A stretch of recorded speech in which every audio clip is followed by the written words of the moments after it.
జై గురుదత్త, శ్రీ గురుదత్త. దత్తాత్రేయ స్వామి మహూర్గఢలో నిద్రాస్థలంగా చెప్పుకోవడం జరుగుతుంది.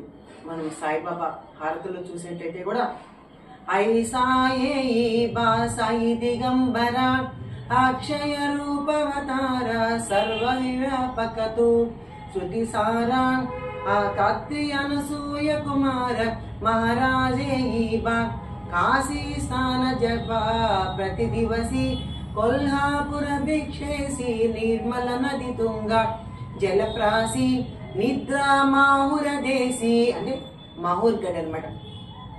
అది మనం సిడీకి వెళ్ళే దారిలో నాందేడ్ అని మనకు ఒక స్టాప్ తగ్గుతుంది. అక్కడ దిగేసి ట్రైన్ అంతా చాలా ఉంటాయి. హైదరాబాద్ నుంచి కూడా చాలా ట్రైన్స్ ఉంటాయి. నాందేడ్ దిగి అక్కడి నుంచి ఒక 3 గంటలు ప్రయాణం అనమాట మహూర్గఢ్. అక్కడ శక్తిపీఠం కూడా ఉందన్నమాట. చక్కగా ఏకవీర్య అన్నమాట ఆ తల్లి. చాలా అద్భుతమైన ఆ సహద్ర పర్వతాలు, ఆ మహూర్గఢలో ఆ దత్తాత్రేయ యొక్క నిద్రాస్థలాన్ని కూడా ఒకసారి మీరు దర్శించుకోండి. అత్యంత అద్భుతం అండి. చాలా చాలా చాలా బాగుంటుంది.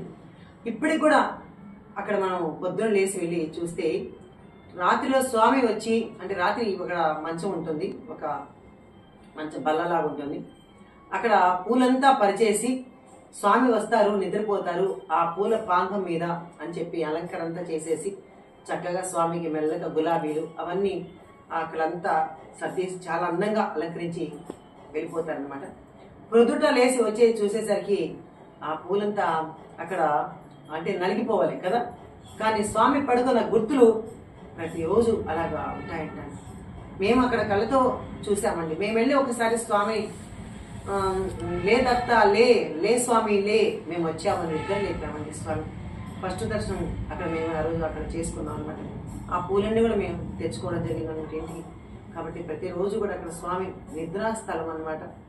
స్వామి నిద్రపోయే స్థలం కాబట్టి తప్పకుండా దత్తాత్రేయుడు అక్కడే ఉంటారండి. నిజంగా సహద్ర పర్వతాలు ఉంటారు అక్కడ. ఇంకా పైన కూడా అనసూయ త్రి మహర్షి తపస్సు చేసిన ప్లేసు, వాళ్ళు వాడిండే పెద్ద పెద్ద గుండీల్లా ఉన్నాయన్నమాట. అవన్నీ చాలా విషయాలు మనం అక్కడికి వెళ్తే తెలుసుకోవచ్చు. కాబట్టి దత్తా క్షేత్రాల్లో ముఖ్యమైన ఒక క్షేత్రం మహూర్గఢ్ కూడా. కాబట్టి దీన్ని కూడా దత్త భక్తులు అందరూ దర్శించుకోవాలని మనం చేసుకుంటున్నాం. జై గురుదేవ దత్తమ్మ.